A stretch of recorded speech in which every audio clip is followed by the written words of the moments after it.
Hi weavers, welcome to Swathi creations. Friends, సింపుల్గా ఉన్న డిజైన్స్ని కూడా ఎలా హైలైట్ చేసుకోవాలి, ఇంకా శారీ కన్నా కూడా బ్లౌజ్ని ఇంకా ఎలా హైలైట్ చేసుకోవాలో మీతో షేర్ చేసుకుంటున్నానండి. అండ్ అట్లాగే మిర్రర్ వర్క్ గురించి కూడా చిన్న చిన్న కరెక్షన్స్ అనేవి మీతో షేర్ చేసుకుంటాను, మీకు యూజ్ అయ్యే టిప్స్ చెప్తాను. అండ్ అట్లాగే దీని కాస్ట్ ఎంత తీసుకోవచ్చు ఈ బ్లౌజెస్కి. అండ్ అట్లాగే ఒకే ఫ్రేమ్లో దీనికి లెఫ్ట్ అండ్ రైట్ కూడా నేను కంప్లీట్ చేసేసానండి. కొంచెం ఇట్లాంటి డిజైన్స్ని కూడా ఇలాంటి శారీస్కి కూడా ఈ డిజైన్ ఇట్లా వేసి హైలైట్ చేసుకోవచ్చా అని చెప్పని మీరు అనుకుంటారు. ఎందుకంటే ఇది డెఫినెట్గా అందరికీ బాగా యూజ్ అవుతుంది. అందరు ఖచ్చితంగా ఇది ఒకసారి ట్రై చేసి చూడండి. ఇట్లాంటి డిజైన్స్ని కూడా మీ అందరికి కూడా బాగా యూజ్ అవుతుంది తక్కువ టైంలోవి. ఇది ఇట్లా చేయటం వల్ల కూడా ఏంటంటే కొంచెం కాస్ట్ అనేది కూడా మనం ఈ సింపుల్ డిజైన్స్ కూడా కాస్ట్ అనేది కూడా కొంచెం పెంచుకోవచ్చు. అండ్ అట్లాగే వీవింగ్ కరెక్ట్గా రావట్లేదండి, మాది ఫినిషింగ్ రావట్లేదు, మిర్రర్ వర్క్ అనేది కూడా అంటున్నారు. అందుకోసం నేను చూపిస్తున్నానండి. చూడండి నా మిర్రర్ వర్క్ అనేది ఎలా ఉందో. ఫస్ట్ మిర్రర్ వర్క్ అనేది కరెక్ట్గా లేకపోవడానికి కారణం ఏంటంటే మనం తీసుకునే మిర్రర్ సైజ్ అనేది చాలా ఇంపార్టెంట్ అండి, ఒకటి గుర్తుపెట్టుకోండి. అండ్ అట్లాగే మనం ఫ్రేమ్ ఫిట్టింగ్లోనూ ఉంటుంది, మనం క్లాత్ ఫిక్స్ చేసే దానిలోనూ ఉంటుంది. వర్క్ అనేది ఫినిషింగ్ నీట్గా రావాలంటే కూడా కరెక్ట్గా ఫిక్స్ చేయకపోయినా కూడా వర్క్ అనేది కూడా కరెక్ట్గా రాదనమాట. మనకి అవుట్లైన్స్ అనేవి కూడా కొంచెం పక్కకు వెళ్ళిపోవడం అనేది జరుగుతుంది. నేను ఈ వర్క్లో రాయల్ కోన్ థ్రెడ్ యూస్ చేశానండి. షేడ్ నెంబర్ వచ్చేసి 31L. ఇది చాలా బాగుంటుంది, సిల్వర్ జరీ లుక్ అయితే వస్తుందండి, అంత షైనింగ్ కూడా ఉంటుంది. నేను సిల్వర్ అయితే నేను ఈ 31L అనేది యూస్ చేస్తాను. అండ్ అట్లాగే మిర్రర్ వర్క్ అనేది కరెక్ట్గా రాలేకపోవడానికి కారణం ఫస్ట్ పాయింట్ గుర్తుపెట్టుకోండి. ఎప్పుడైనా సరే మిర్రర్ సైజ్ మనకు మార్కింగ్ అనేది ఇస్తుంది. ఆ మార్కింగ్ ఇచ్చినప్పుడు దానికి తగ్గ కరెక్ట్గా సైజు మిర్రర్ని మీరు అక్కడ ప్లేస్ చేసుకోండి. దానికన్నా చిన్నదైనా కూడా, మార్కింగ్ కన్నా చిన్నదైనా పెద్దదైనా కూడా ఏంటంటే, చిన్నదైతేనేమో మనకి ఒక సైడ్ అనేది మనకి పైకి లేగవడం జరుగుతుంది. అదే పెద్దదైంది అనుకోండి, మిర్రర్ అనేది ఉబ్బినట్టుగా రావడం అనేది జరుగుతుంది అనమాట. మిర్రర్ వర్క్ కరెక్ట్గా రాలేకపోవడానికి కారణం మిర్రర్ సైజ్ అండి, అదొకటి గుర్తుపెట్టుకోండి.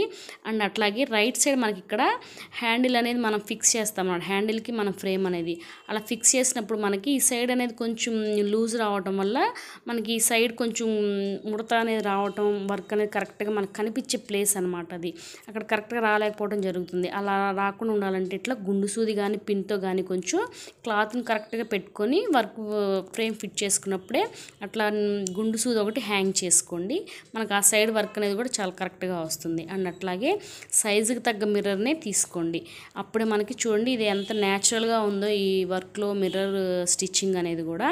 అండ్ అట్లాగే మిర్రర్ మాకు ఊడిపోతున్నాయండి, కట్ అయిపోతున్నాయండి అని అంటున్నారు. ఊడిపోవడానికి కారణం ఏంటంటే మిర్రర్కి అవుట్లైన్ అనేది కొన్ని డిజైన్స్లో ఇస్తాడండి. ఆ డిజైన్స్లో అవుట్లైన్ లేనప్పుడు మనకి గమ్తో మనకి ఎక్కడైతే కొంచెం ఊడుతుందో వర్క్ కంప్లీట్ అయిన వెంటనే కొంచెం గమ్ముతో మనకి దారం దగ్గర కొంచెం గమ్ని అప్లై చేయండి. అలా అప్లై చేయటం వల్ల మనకు ఆ థ్రెడ్ అనేది ఇంక ఊడిపోకుండా కొంచెం డ్రై అయిపోయిన తర్వాత మనకి గట్టిగా ఫిక్స్ అవుతుంది అనమాట. లేదంటే దారం పట్టుకోగానే మనకి థ్రెడ్ అనేది ఊడిపోయి మిర్రర్ అంతా ఊడిపోతుంది. చాలామంది మాకు మిర్రర్ వర్క్ ఊడిపోతుందండి అని అంటున్నారు. కొన్ని డిజైన్ అలాంటి డిజైన్స్ని వేయకుండా ఉండడానికి అవాయిడ్ చేయండి, ఎందుకంటే అది మేకింగే అనమాట, డిజైన్ తయారు చేయడంలోనే ఉన్న మిస్టేకే అనమాట. అది మనం ఏం చేయలేం. లేదు మన గమ్తో అట్లా హ్యాంగ్ చేసినా ఉంటుందంటే ఓకే, మనం గమ్తో అనేది ఫిక్స్ చేసుకోండి, అదొక్కటే సొల్యూషన్ దానికి, ఆ వర్క్కి. అండ్ అట్లాగే మిర్రర్ కట్ అయిపోతుందండి మాకు కుట్టిన తర్వాత అని కూడా అంటున్నారు. అది మిర్రర్ కట్ అయిపోవడానికి కారణం ఏంటంటే క్వాలిటీ లోపం అండి. మరీ పల్చగా ఉన్న మిర్రర్ అనేది తీసుకుంటే మనకి నీడిల్ అనేది మిర్రర్ పైన దిగంగానే అక్కడికి కట్ అయిపోతుంది అనమాట. కట్ అయిపోయి మనకు వర్క్ అంతా అయిపోయిన తర్వాత ఆ దారంలో నుంచి మనకు ఆ థ్రెడ్ అనే మిర్రర్ అనేది మనకు ఊడిపోయి పైకి వచ్చేస్తుంది. అది కొంచెం మరీ పల్చగా ఉన్నాయి తీసుకుంటే మాత్రం అది కొంచెం అట్లా కట్ అయిపోతుందండి. సో కొంచెం మందంగా ఉన్న క్వాలిటీ ఉన్నాయో చూసి తీసుకోండి, సెలెక్ట్ చేసుకోండి ఎప్పుడైనా సరే. అండ్ అట్లాగే మరీ ఇప్పుడు మెటీరియల్స్ అనేవి కూడా ఎక్కువైపోయింది, కొంచెం క్వాలిటీ అనేది కూడా తగ్గిందనే చెప్పాలి. నేను స్టార్టింగ్లో తీసుకున్న మిర్రర్స్ కన్నా కూడా ఇప్పుడు వచ్చే మిర్రర్స్ అయితే క్వాలిటీ అనేది పెద్దగా ఉండట్లేదు. కొంచెం మందంగా ఉన్నది తీసుకుంటే మనకి థ్రెడ్ పైన వీవింగ్ అనేది చాలా బాగా వస్తుంది. అండ్ అట్లాగే ఈ డిజైన్ నేను హైలైట్ చేయడం కోసం 3D గిట్టర్ని యూస్ చేశానండి, సిల్వర్ కలర్ అనమాట ఇది. దీంట్లో మనకి multi colour, gold and single colours కూడా అవైలబుల్గా ఉంటాయి.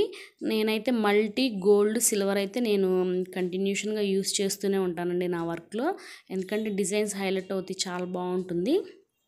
ఇది వచ్చేసరికి మల్టీ కలర్ అండి, చాలా బాగుంటుంది ఇది కూడా. అండ్ సిల్వర్, గోల్డ్ కొంచెం ఎక్కడో ఉంది అది. నేను ఈ 3 యూస్ చేస్తానండి. సింగిల్ కావాలంటే సింగిల్ కలర్స్ అనేవి కూడా మనకి మార్కెట్లో అవైలబుల్గా ఉంటాయి. దీని ప్రైస్ వచ్చేసరికి 20-25 రూపీస్ వరకు ఉంటుందండి. మనకు ఒక్కటి తీసుకుంటే మనకు ఒక 5 మంత్స్ 6 మంత్స్ అనేది కూడా ఉంటుందన్నమాట. అవైలబుల్గా ఉంటాయి. చూడండి ఇట్లా ఫిల్లింగ్ వచ్చిన వాటిలో మనం స్టోన్ వర్క్ అనేది చేయలేమన్నమాట. చాలా టైం పడుతుంది. ప్లస్ ఆ స్టోన్స్ ఆ సైజ్ అనేది కూడా మనకు దొరకటం కొద్దిగా కష్టం. లేదంటే బీట్స్ కుట్టాలన్నా కూడా కొంచెం ఎక్కువ టైం పడుతుంది. సో మనం ఈ గిట్టర్ని యూస్ చేస్తే అట్లాంటి డ్రాప్ షేప్ వచ్చిన వాటిలో చాలా బాగా లుక్ అయితే బాగుంటుంది. చూడండి ఆ డ్రాప్ అనేది ఎలా తీయాలంటే ఫస్ట్ అట్లా పెట్టి మనము ఆ ప్రెస్ చేసి జస్ట్ వెనక్కి అట్లా లాగితే మనకి ఆ డ్రాప్ షేప్ అనేది చక్కగా ఫామ్ అవుతుంది. సో ఇట్లా ఉన్న వాటికి ఏంటంటే ఇట్లా చక్కగా నిదానంగా వేసుకుంటే కొంచెం ఆ ఫిల్లింగ్ అనేది మనకి కవర్ అవుతుంది. ఆరిపోయిన తర్వాత చాలా బ్రైట్ లుక్ వస్తుందండి. మీకు చూపిస్తాను పిక్ అనేది కూడా. చూడండి థ్రెడ్ చుట్టూ మరి థ్రెడ్కి అవ్వకుండా ఈ గ్లూ అనేది ఆ థ్రెడ్ లోపల షేప్ లోపలే కొంచెం మనం అట్లా ఈవెన్గా స్ప్రెడ్ చేసుకుంటూ హైలైట్ చేసుకోవాలి. ఇలా ఫిల్ చేసుకుంటే చాలా బాగుంటుందండి. అండ్ అట్లా ఇంకో పాయింట్ పికాక్ వర్క్స్ వస్తాయి. దాంట్లో ఈ గిట్టర్ని కనుక ఈ మల్టీ కలర్ గోల్డ్ కలర్ చిన్న చిన్న బీట్స్ లాగా ఉన్న అట్లా దీన్ని ఫామ్ చేసుకుంటే డిజైన్స్ అనేవి కూడా చాలా హైలైట్ అవుతాయండి. నేను అంత ముందు డిజైన్స్లో కూడా చూపించాను, నేను షేర్ చేసిన వాటిలో. ఇంత డీటెయిల్డ్గా గిట్టర్ గురించి అయితే నేను ఎక్స్ప్లెయిన్ చేయలేదు. ఇట్లా సింపుల్గా హాఫ్ అన్ అవర్లో అయిపోయే డిజైన్స్ని కొంచెం వీటితో హైలైట్ చేసుకుంటే దీని కాస్ట్ అనేది కూడా మనం పెంచుకోవచ్చు. చూడండి ఈ పికాక్ చుట్టూ వచ్చిన ఆ సర్కిల్లో కూడా నేను మల్టీ కలర్ అనేది పెట్టాను. నేను ఎక్కువ పికాక్స్కి అయితే చాలా బాగా మ్యాచ్ అవుతుంది. కలర్ కాంబినేషన్ కూడా చాలా బాగుంటుంది. ఒకసారి మీరు కూడా డెఫినెట్గా ట్రై చేయండి. ఇది వాష్ చేసిన ఏం కాదండి, మనకి ఊడిపోవటం అనేది కూడా ఏం జరగదు. చాలా లైఫ్ అనేది ఎక్కువ రోజులే ఉంటుంది. చాలా స్టిక్ అవుతుంది కూడా, గట్టిగా కూడా ఉంటుంది. మనకి డ్రై అయిపోయిన తర్వాత ఇంకా బాగా హైలైట్గా కనిపిస్తుంది. కొంచెం సింపుల్గా ఉన్న డిజైన్స్కి మరీ హెవీగా పులిమినట్టుగా పుయ్యకుండా మనం పెట్టుకునే విధానంలో కనుక మనం దీన్ని అప్లై చేసుకుంటే డిజైన్స్లో కూడా చాలా లుక్ అయితే బాగా వస్తుందండి. చూడండి అన్నిట్లో గ్యాప్స్లో నేను ఇట్లా ఈవెన్గా పెట్టాను. చక్కగా డ్రాప్ షేప్ అనేది కరెక్ట్గా తీస్తే చాలా బాగా వస్తుంది. సో ఇట్లా సింపుల్గా ఉన్న డిజైన్స్ ఇట్లా హైలైట్ చేసుకొని చూడండి. కంప్లీట్గా ఆరిపోయిన తర్వాత ఇట్లా వచ్చింది. డ్రై అయిపోయినాక మనం ఎట్లయితే పెట్టామో అట్లాగే డ్రై అయిపోతుందండి. ఇదిగో చూడండి, తీసినా కూడా రాదండి, వాష్ చేసినా కూడా ఏం కాదు, డెఫినెట్గా గట్టిగా ఉంటుంది. అండ్ అట్లాగే మిర్రర్ వర్క్ పైన చిన్న స్టోన్ అనేది ఇచ్చాను అనమాట, ఇంకొంచెం హైలైట్ చేయడం కోసం. చాలా అంటే చాలా బాగుందండి. శారీ కన్నా కూడా బ్లౌజే బాగా లుక్ వచ్చింది. వర్క్ అనేది కూడా వీవింగ్ కానీ ఫినిషింగ్ కానీ ఓవరాల్ లుక్ అయితే చాలా బాగుంది. ఈ శారీకి వర్క్ వస్తుందా అని చెప్పని కూడా అన్నారు కస్టమర్. నేను వేసి చూపిస్తానని, డెఫినెట్గా మీకు నచ్చుతుంది అన్నాను. చాలా అంటే చాలా లైక్ చేశారు. కొంచెం ఇట్లాంటి చిన్న చిన్న కరెక్షన్స్ చేసుకుంటూ మనము హైలైట్ చేసుకున్నాం అనుకోండి. ఒరిజినల్ కలర్ అయితే ఇదండి అసలు శారీ కలర్. అది కొంచెం లైటింగ్ వల్ల అలా అనిపించింది.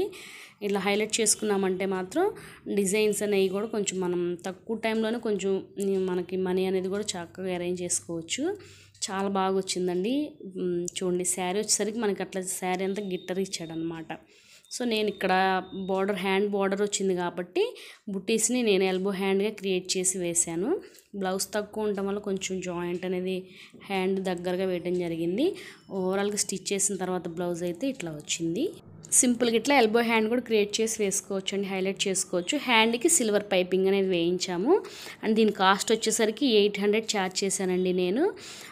800 వరకు తీసుకోవచ్చు. చూడండి శారీ కన్నా కూడా బ్లౌజ్ అనేది బాగా హైలైట్ అయ్యింది. సో ఈ వీడియో మీ అందరికీ డెఫినెట్గా యూజ్ అవుతుంది అనుకుంటున్నాను. మీరు ట్రై చేయండి, నాకు కామెంట్ సెక్షన్లో కామెంట్ చేయండి ఈ వీడియో మీకు ఎలా అనిపించిందని. Thanks for watching.